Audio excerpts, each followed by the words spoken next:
तोहर मम्मी हमर काटता दे शादी फोन करके हमरा के कहे अपराधी काहे तोहर मम्मी हमर काटता दे शादी फोन करके हमरा के कहे अपराधी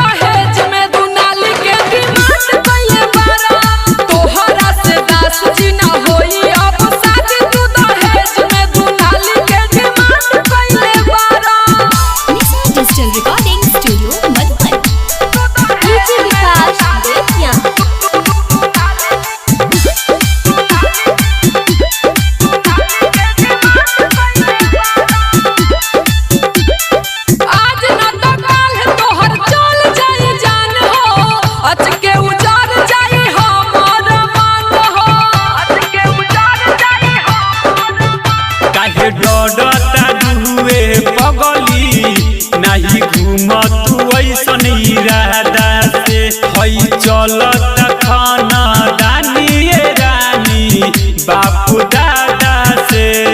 अच्छा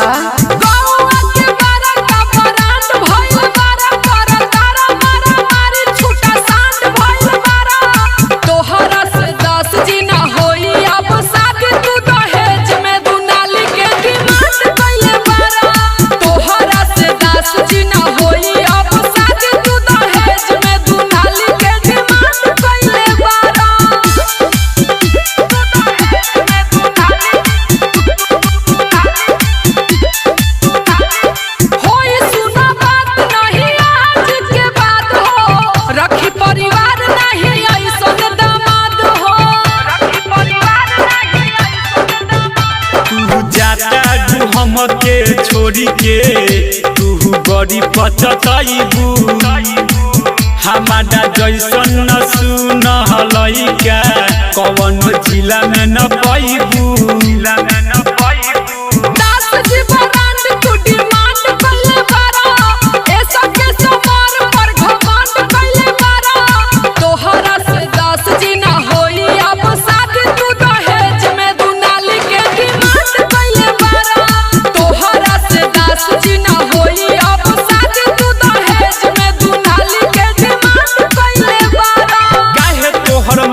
हमर काटता दे शादी फोन करके हमरा के कहे अपराधी